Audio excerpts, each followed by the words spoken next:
એટલે જ્યારે પણ ભવિષ્યની અત્યાધુનિક આરોગ્ય વ્યવસ્થા વિશે વિચાર કરવામાં આવે તો મનમાં કેવા દ્રશ્યો ઉદ્ભવે?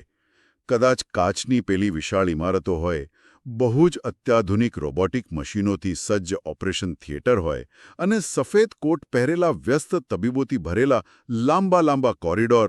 હા, બિલકુલ. સામાન્ય રીતે આપણે એવું જ વિચારતા હોઈએ છીએ. સાચી વાત છે. સ્વાસ્થ્ય સુવિધા એટલે જાણે કે એક બહુ જ મોટું, જટિલ અને અબજો રૂપિયાના ખર્ચવાળું માળખું જ હોઈ શકે એવી એક બહુ સામાન્ય માન્યતા અસ્તિત્વ ધરાવે છે. એટલે જાહેર સ્વાસ્થ્યની જે વ્યાખ્યા છે ને, એ મોટાભાગે આવા મેગા સ્ટ્રક્ચર્સ પૂરતી સીમિત રહી ગઈ છે. જુઓ, આ એક બહુ જ સાહજિક વિચારધારા છે, કારણ કે આધુનિક યુગમાં સ્વાસ્થ્યને આપણે એક એવી સિસ્ટમ તરીકે જોવાની ટેવ પાડી દીધી છે જે આપણા દૈનિક જીવનથી સાવ અલગ છે. એટલે એક એવું સ્થળ જ્યાં માત્ર કોઈ ગંભીર બીમારી આવે ત્યારે જ જવાનું હોય. પરંતુ આજના સમયમાં એ વિચારવું રહ્યું કે શું ખરેખર જાહેર સ્વાસ્થ્યનો મજબૂત પાયો માત્ર આ મલ્ટી સ્પેશિયાલિટી હોસ્પિટલો જ છે? આ જ તો સૌથી મોટો પ્રશ્ન છે. એટલે શું એવું બની શકે કે ભવિષ્યનું સૌથી અસરકારક હેલ્થકેર નેટવર્ક કોઈ મોટા મહાનગરમાં નહીં, પણ બિલીમોરા જેવા શહેરની કોઈ સ્થાનિક સમાજની વાડી કે પંચના એક નાના સભાગૃહમાં આકાર લઈ રહ્યું હોય? એક્ઝેક્ટલી.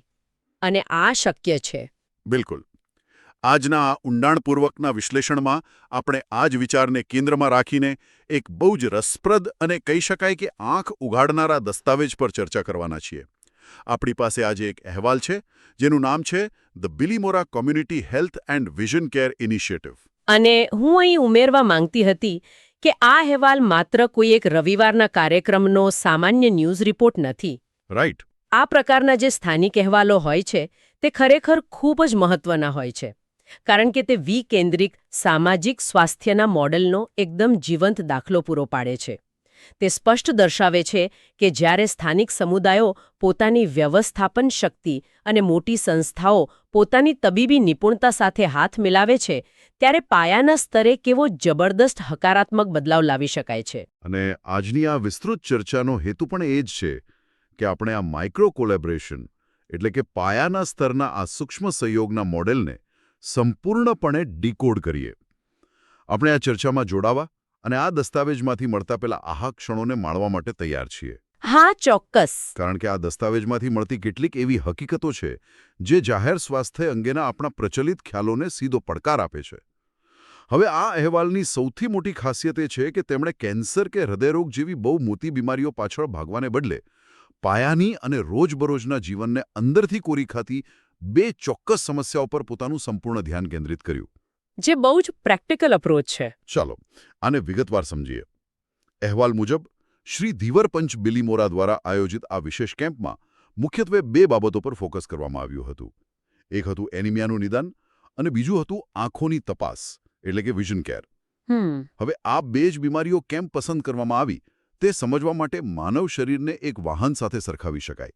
હું હંમેશા ઉદાહરણ આપતો હોઉં છું. અચ્છા, માનવ શરીર અને વાહનની જાળવણી વચ્ચે આ બે ચોક્કસ બીમારીઓને લઈને શું સામ્યતા હોઈ શકે? જુઓ, કોઈપણ કારને રસ્તા પર લાંબો સમય અને સરળતાથી ચાલવા માટે સૌથી મહત્વની બે વસ્તુઓ કઈ હોય છે? એક, કારનું આંતરિક એન્જિન ઓઇલ સાચું અને પૂરતું હોવું જોઈએ, જેથી એન્જિન ઘસાયા વિના કામ કરતું રહે. બરાબર. અને બીજું, કારની આગળની વિન્ડશીલ્ડ એકદમ સ્પષ્ટ હોવી જોઈએ, જેથી ડ્રાઈવરને રસ્તો સાફ દેખાય અને અકસ્માત ન થાય. તો માનવ શરીર માટે પણ આ બંને વસ્તુઓ પાયાની જરૂરિયાત છે. લોહીમાં પૂરતું આયર્ન હોવું એટલે કે એનિમિયા ન હોવું એ આપણા શરીરનું એન્જિન ઓઇલ છે, જે રોજિંદા શ્રમ માટે આંતરિક ઊર્જા આપે છે. વાહ, આ બહુ સરસ સમજૂતી છે. અને સ્પષ્ટ દ્રષ્ટિ એ આપણી વિન્ડશીલ્ડ છે, જેના દ્વારા આસપાસની દુનિયા સાથે સંપર્ક સ્થાપિત થાય છે. આ બે વસ્તુઓ વિના સામાન્ય વ્યક્તિ માટે પોતાની આજીવિકા કમાવી જ મુશ્કેલ બની જાય છે. આ ખરેખર ઊંડાણવાળું અવલોકન છે. અને જો તબીબી દ્રષ્ટિકોણથી પણ હું જોઉં તો ભારતમાં ખાસ કરીને ગ્રામીણ અને અર્ધશહેરી વિસ્તારોમાં એનિમિયા અને દ્રષ્ટિની ખામી એ સાયલેન્ટ કિલર અથવા છુપી રીતે ઉત્પાદકતા ઘટાડનારી સમસ્યાઓ છે. સાચી વાત છે. દેખાય નહીં પણ નુકસાન મોટું કરે. એક્ઝેક્ટલી. મજૂરી કરતા કે બારીક કામ કરતા લોકો પોતાની દ્રષ્ટિ નબળી પડી રહી છે તે બાબતને ત્યાં સુધી નજરઅંદાજ કરે છે જ્યાં સુધી તેઓ કામ કરવા માટે સાવ અસમર્થ ન બની જાય. પણ અહેવાલ દર્શાવે છે કે અહીં માત્ર રોગ શોધી કાઢવાનું જ કામ નહોતું થયું. અને અહીં જ મારો એક પ્રશ્ન ઊભો થાય છે. એટલે વિઝન કેરની વાત તો સમજાય કે ચલો આંખો તપાસી લીધી, પણ એનિમિયા તો કોઈ એક દિવસમાં મટી જતી બીમારી નથી. ના, બિલકુલ નથી. લોહીમાં આયનની ઉણપ દૂર કરવા માટે લાંબા સમયની સારવાર જોઈએ. તો શું એક દિવસના કેમ્પમાં માત્ર દર્દીઓને તમને લોહીની ઉણપ છે એવું કહીને ઘરે મોકલી દેવા એ માત્ર એક કામચલાઉ ઉપાય નથી લાગતો? મતલબ આનાથી વાસ્તવિક જમીન પર શું ફરક પડે? જો આ જ સવાલનો જવાબ આ કેમ્પને બીજા સામાન્ય મેડિકલ કેમ્પ કરતાં તદ્દન અલગ પાડે છે. અહેવાલમાં બહુ સ્પષ્ટ રીતે નોંધવામાં આવ્યું છે કે માત્ર તપાસ કે નિદાન કરીને દર્દીઓને પ્રિસ્ક્રિપ્શન પકડાવી દેવામાં નહોતા આવ્યા. ઓહ, તો પછી શું કરવામાં આવ્યું? આંખોની તપાસ કરી, જરૂરી સારવાર આપવામાં આવી, તેમજ સહયોગી સંસ્થા દ્વારા ચશ્મા અને દવાઓનું સ્થળ પર જ નિઃશુલ્ક વિતરણ કરવામાં આવ્યું. આનો અર્થ એ થાય છે કે એનિમિયાના દર્દીઓને માત્ર સલાહ નહીં, પણ શરૂઆતની દવાઓ સીધી તેમના હાથમાં આપવામાં આવી. એટલે કે દર્દીને બહાર મેડિકલ સ્ટોર પર જઈને પોતાના ખિસ્સામાંથી પૈસા ખર્ચવાની જે અડચણ હોય છે તે જ દૂર કરી દેવામાં આવી. બરાબર. મેડિકલ ક્ષેત્રે આ અભિગમને એન્ડ ટુ એન્ડ કેર એટલે કે સંપૂર્ણ સારવાર કહેવામાં આવે છે. ગરીબ કે મધ્યમ વર્ગના દર્દીઓ પાસે ઘણીવાર રોગનું નિદાન તો હોય છે, પણ મોંઘા ચશ્મા કે દવાઓ ખરીદવાની આર્થિક સગવડ નથી હોતી. આર્થિક મર્યાદાઓ જ તેમનો સૌથી મોટો અવરોધ હોય છે. જ્યારે તમે સ્થળ પર જ વિનામૂલ્યે ચશ્માને દવાઓ આપો છો, ત્યારે તમે અવરોધને જમીનદોસ્ત કરી દો છો. વાત તો 100% સાચી. પણ આ બધી પ્રક્રિયા કાગળ પર વાંચવામાં જેટલી સરળ લાગે છે ને, એટલી વાસ્તવિકતામાં હોતી નથી.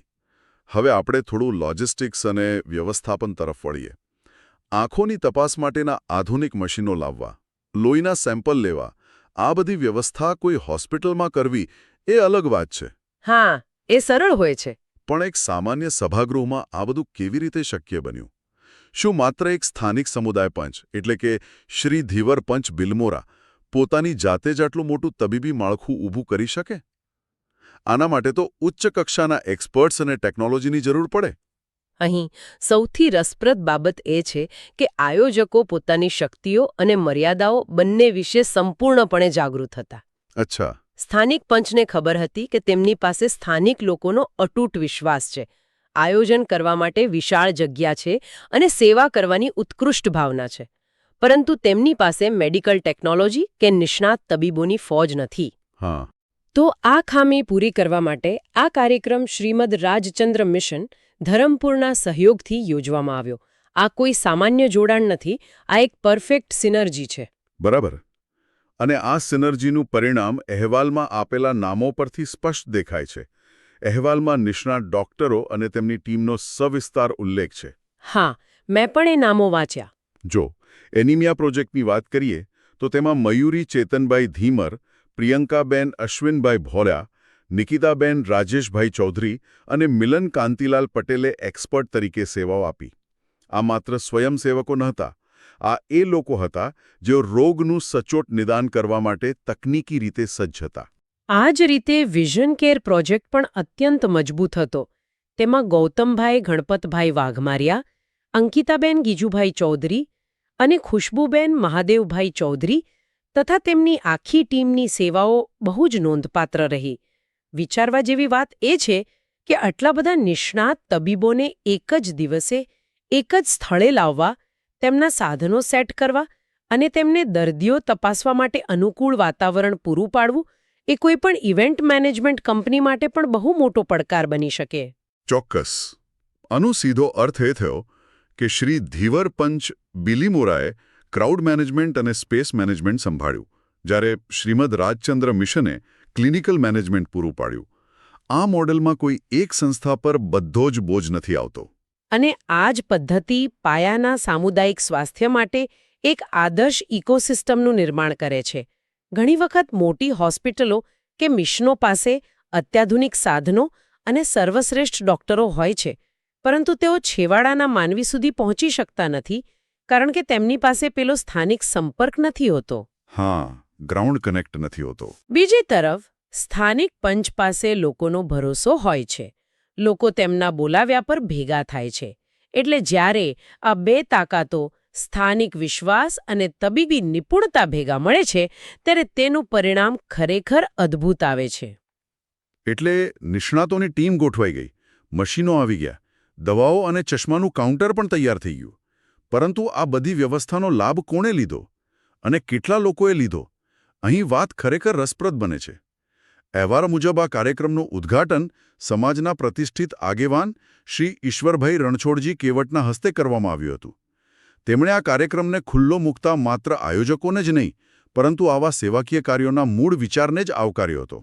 કોઈપણ સમુદાયમાં આગેવાનોનું સમર્થન બહુ મોટો ભાગ ભજવે છે. તે કાર્યક્રમને સામાજિક સ્વીકૃતિ અને એક પ્રકારની વિશ્વસનીયતા પ્રદાન કરે છે. પરંતુ આ આયોજનની સફળતાનો સાચો માપદંડ કયો હતો? આંકડાઓ જ આખી કહાનીની સાબિતી આપે છે. અહેવાલમાં નોંધ્યા મુજબ આ કેમ્પમાં 197 લાભાર્થીઓએ હાજરી આપી અને આરોગ્ય લાભ મેળવ્યો. હવે વિચાર કરો, એક જ દિવસમાં મર્યાદિત કલાકોની અંદર 197 લોકોનું રજીસ્ટ્રેશન કરવું, તેમની પ્રાથમિક તપાસ કરવી, નિષ્ણાતો પાસે મોકલવા અને પછી દવા કે ચશ્મા આપીને વિદાય કરવું. આ નાનું કામ નથી. આ કોઈ નાની સિદ્ધિ નથી જ. પણ મારું ધ્યાન આંકડા કરતાં વધુ એક ચોક્કસ વાક્ય પર ગયું છે. અહેવાલમાં બહુ સ્પષ્ટ શબ્દોમાં લખ્યું છે કે ધીવર સમાજ સહિત અન્ય સમાજના લાભાર્થીઓએ પણ આરોગ્ય લાભ મેળવ્યો. જો આપણે આને મોટા ચિત્ર સાથે જોડીએ તો આ વાક્યનું વજન અને તેનું સામાજિક મહત્વ તરત સમજાય છે.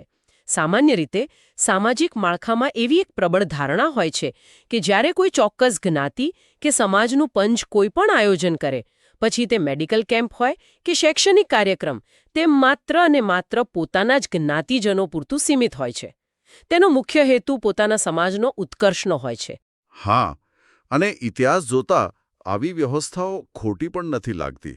કારણ કે દરેક પંચ પોતાના સભ્યો પ્રત્યે જવાબદાર હોય છે. એ એમની પ્રાથમિક ફરજ છે. સાચી વાત. પરંતુ જ્યારે બિલીમોરાનું આ ધીવર પંચ પોતાની રૂઢિગત સીમાઓ ઓળંગીને પોતાના દરવાજા અન્ય તમામ સમાજના લોકો માટે પણ સમાન રીતે ખોલી નાખે છે અને વિનામૂલ્યે સ્વાસ્થ્ય સેવાઓ પૂરી પાડે છે, ત્યારે તે માત્ર એક મેડિકલ કેમ્પ નથી રહેતો. બિલકુલ. તે સમાજમાં વ્યાપ્ત ભેદભાવોને ભૂંસીને ભાઈચારો, સહિષ્ણુતા અને સર્વસમાવેશકતાનું એક જીવંત અને ઉત્તમ ઉદાહરણ બની જાય છે. જુઓ, બીમારી કોઈ વ્યક્તિનો સમાજ, ધર્મ કે જ્ઞાતિ જોઈને શરીરમાં પ્રવેશ નથી કરતી, તો પછી તેની સારવારના દરવાજા પર આવા ભેદભાવ શા માટે હોવા જોઈએ? આ સર્વસમાવેશક અભિગમ સાચા અર્થમાં આખા શહેરને એક તાંત્રણે બાંધવાનું કામ કરે છે. વાહ, આ મુદ્દો ખરેખર વિચારવા મજબૂર કરે છે. સ્વાસ્થ્ય સુવિધાઓના માધ્યમથી સામાજિક એકતાનું આ બહુ મોટું ઉદાહરણ છે. તો આ બધાનો મૂળ અર્થ શું છે? આટલા મોટા પાયે કાર્યક્રમનું આયોજન કરવું, 197 જેટલા દર્દીઓની ભીડને મેનેજ કરવી, બહારથી આવેલા નિષ્ણાતોની વ્યવસ્થા જાળવવી, આ બધું કરવા પાછળનું આર્થિક કે સામાજિક ચાલકબળ કયું હતું? આ કોઈ વ્યાપારી હોસ્પિટલનો કેમ્પ તો હતો નહીં, જ્યાં દર્દીઓ પાસેથી ફી વસૂલવાની હોય. આનું એકમાત્ર અને સૌથી શક્તિશાળી ચાલકબળ છે માનવીય સંસાધન અને નિસ્વાર્થ સેવાની ભાવના. કોઈ પણ અહેવાલ માત્ર આંકડાઓથી નથી બનતો, તે લોકોના પરસેવાથી બને છે. બહુ સાચી વાત. અહેવાલ બહુ સ્પષ્ટપણે નોંધે છે કે સમગ્ર કાર્યક્રમને નિર્વિઘ્ને અને સફળતાપૂર્વક પાર પાડવા માટે સ્વયંસેવક ભાઈઓ અને બહેનોએ ભારે જહેમત ઉઠાવી હતી. આયોજનનું સાચું એન્જિન આ અદ્રશ્ય સ્વયંસેવકો જ હોય છે. અને શ્રી ધીવર પંચ બિલીમોરાએ આ એન્જિનની નોંધ લઈને તેનું પૂરેપૂરું સન્માન પણ કર્યું છે. અહેવાલમાં આ તમામ સ્વયંસેવકોનો હૃદયપૂર્વક આભાર માનવામાં આવ્યો છે અને તેમના નામની એક વિશેષ યાદી આપવામાં આવી છે. જ્યારે આપણે 197 લોકોના સંચાલનની વાત કરીએ છીએ, ત્યારે આ નામો માત્ર કાગળ પર લખાયેલા અક્ષરો નથી રહેતા, પણ આખી વ્યવસ્થાના અલગ અલગ સ્તંભ બની જાય છે. બિલકુલ. વિચાર કરો કે આટલી મોટી સંખ્યામાં આવતા લોકોનું રજીસ્ટ્રેશન સંભાળવું, તેમને યોગ્ય જગ્યાએ બેસાડવા, આ બધી જવાબદારીઓ માટે નરેશભાઈ ડાહ્યાભાઈ કેવટ, ચંદ્રકાંત મનસુખભાઈ કેવટ, રાકેશભાઈ મગનભાઈ કેવટ, હેમલ ધીરુભાઈ કેવટ, જીતુભાઈ બોમ્બે અને કીર્તિભાઈ કેવટ જેવા સક્રિય કાર્યકરો સતત દોડતા રહ્યા હશે. અને આવા સામુદાયિક કાર્યક્રમોમાં માત્ર પુરુષો જ નહીં, પરંતુ મહિલાઓનું આયોજન અને સંચાલન એટલું જ કદાચ તેનાથી પણ વધુ નિર્ણાયક હોય છે. ખાસ કરીને જ્યારે એનિમિયા જેવા પ્રોજેક્ટમાં મહિલા દર્દીઓ આવતી હોય, ત્યારે તેમની સાથે સંવાદ સાધવા અને તેમને માર્ગદર્શન આપવા માટે બહેનોની હાજરી અનિવાર્ય બની જાય છે. હા, એ બહુ જરૂરી છે. એટલે જ અહેવાલમાં જ્યોતિબેન, પ્રીતિબેન, નયનાબેન અને પુષ્પાબેનના નામોનો વિશેષ ઉલ્લેખ કરવામાં આવ્યો છે, જે સ્પષ્ટ દર્શાવે છે કે આયોજનમાં સ્ત્રી પુરુષ બંનેની સમાન ભાગીદારી હતી. આ ઉપરાંત યુવા શક્તિ અને અન્ય કાર્યકરો જેમ કે હેરિલ, હેનિલ, અશોકભાઈ, નરેન્દ્રભાઈ, રતિલાલભાઈ, સંજયભાઈ તથા અન્ય તમામ નામી અનામી સ્વયંસેવક ભાઈઓ અને બહેનોનો પણ ઉલ્લેખ છે, જેમણે નાનામાં નાની વ્યવસ્થાથી લઈને મોટી જવાબદારીઓ ઉપાડી હશે. આનાથી એક મહત્વપૂર્ણ પ્રશ્ન ઊભો થાય છે. આજના આધુનિક અને વ્યસ્ત સમયમાં આટલા બધા લોકો પોતાનો કિંમતી રવિવાર, પોતાની શક્તિ અને કૌશલ્ય આપીને કોઈપણ પ્રકારના આર્થિક વળતર વિના તદ્દન નિસ્વાર્થ ભાવે શા માટે આ કાર્યમાં જોડાય છે? કોર્પોરેટ કંપનીઓ આને CSR એટલે કે કોર્પોરેટ સોશિયલ રિસ્પોન્સિબિલિટી નામ આપે છે, જેના માટે અલગથી બજેટ ફાળવવામાં આવે છે. પરંતુ આ સમુદાયો પાસે એવું કયું બજેટ છે? એનો જવાબ અહેવાલમાં જ રહેલા એક પ્રાચીન પરંતુ અત્યંત પ્રભાવશાળી મંત્રમાં છુપાયેલો છે. અહેવાલમાં બહુ ગર્વ સાથે લખવામાં આવ્યું છે કે આ તમામ કાર્યોનો મૂળ આધાર જનસેવા એ જ પ્રભુ સેવાનો સિદ્ધાંત છે.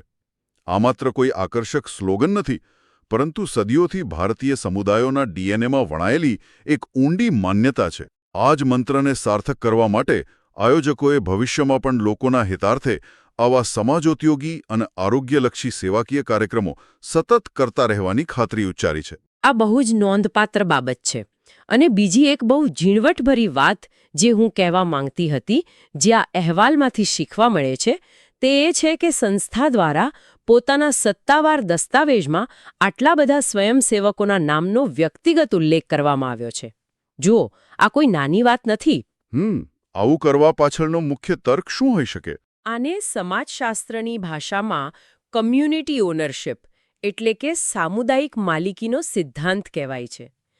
જ્યારે કોઈ સંસ્થા પોતાના કાર્યકરોના કામની જાહેરમાં નોંધ લે છે, તેમનું નામ અહેવાલમાં કાયમી ધોરણે મૂકે છે, ત્યારે તે સંસ્થા એ વ્યક્તિને માત્ર એક કામ પૂરતો હેલ્પર નથી ગણતી.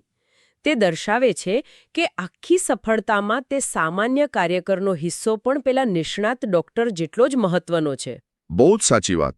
આ પ્રક્રિયાથી એક અદ્ભુત સામાજિક મૂડી ઊભી થાય છે. ભવિષ્યમાં જ્યારે પણ બીજો કોઈ કાર્યક્રમ થશે, ત્યારે આ નામો બમણા ઉત્સાહથી પાછા ફરશે અને સાથે બીજા નવા લોકોને પણ જોડશે. તે સેવા ભાવનાની એક એવી સાંકળ બનાવે છે જે ક્યારેય તૂટતી નથી.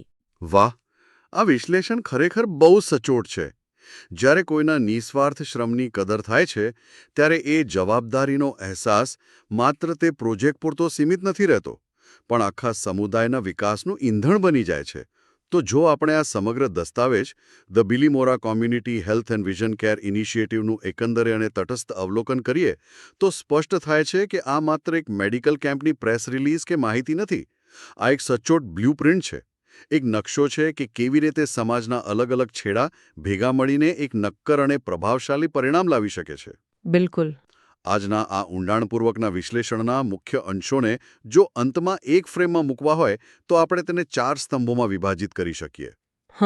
પહેલું, સચોટ અને લક્ષ્યાંકિત આયોજન, જ્યાં કોઈ મોટી અને અશક્ય લાગતી બીમારીઓને બદલે માનવ શરીર રૂપી વાહનના એન્જિન ઓઇલ અને વિન્ડશીલ્ડ જેવી પાયાની જરૂરિયાત એટલે કે એનિમિયા અને વિઝન કેરને ઓળખવામાં આવી અને એન્ડ ટુ એન્ડ સારવાર અપાઈ. સાચું. છેવાડાના લોકો સુધી પહોંચાડી.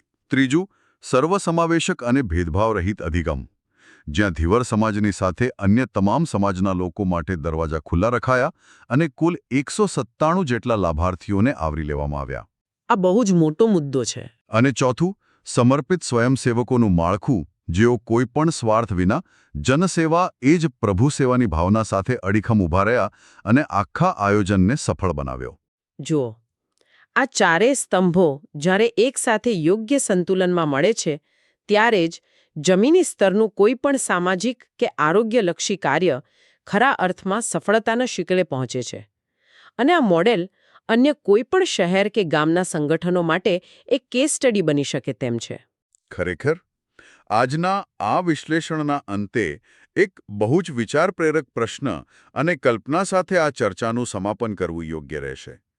એક કલ્પના કરવા જેવી છે, જો બિલીમોરાનું માત્ર એક સ્થાનિક પંચ અને એક સેવાભાવી સંસ્થા ભેગા મળીને કોઈપણ જ્ઞાતિ કે ધર્મના ભેદભાવ વિના 197 જેટલા નાગરિકોને એક જ દિવસમાં અત્યાધુનિક નિષ્ણાત આરોગ્ય સેવાઓ, સાચું માર્ગદર્શન અને મફત ચશ્મા તથા દવાઓ પહોંચાડી શકતા હોય તો શું થઈ શકે જો દેશના દરેક નાના મોટા સમુદાયો, મોહલ્લાઓ અને સ્થાનિક મંડળો આ જ માઇક્રો કોલાબોરેશન મોડલ એટલે કે સૂક્ષ્મ સહયોગ મોડલ સંપૂર્ણ નિષ્ઠાથી અપનાવે?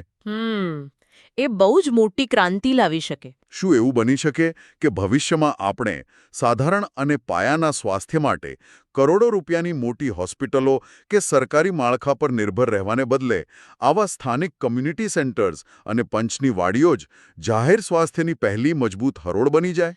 બિલકુલ શક્ય છે. શું આપણું અને સમાજનું સ્વાસ્થ્ય આપણા પોતાના જ સમુદાયના હાથમાં વધુ સુરક્ષિત, વધુ પારદર્શક અને વધુ સુલભ બની શકે ખરું? આ એક એવો પ્રશ્ન છે જેના પર સમાજના દરેક વર્ગે ગંભીર મંથન કરવાની જરૂર છે. કદાચ સાચા અને સર્વસમાવેશક સ્વાસ્થ્યની શરૂઆત આપણા ઘરની નજીક, આપણા જ લોકોની વચ્ચેથી થાય છે. આ અદ્ભુત અને વિચાર પ્રેરક વિશ્લેષણમાં જોડાવા બદલ અને આ અહેવાલના છુપાયેલા પાસાઓને સમજવા બદલ ખૂબ ખૂબ આભાર. કાયમ સ્વસ્થ રહેવાની અને સમાજ સાથે હકારાત્મક રીતે જોડાયેલા રહેવાની કામના સાથે આજના આ વિશ્લેષણમાંથી વિદાય લઈએ છીએ.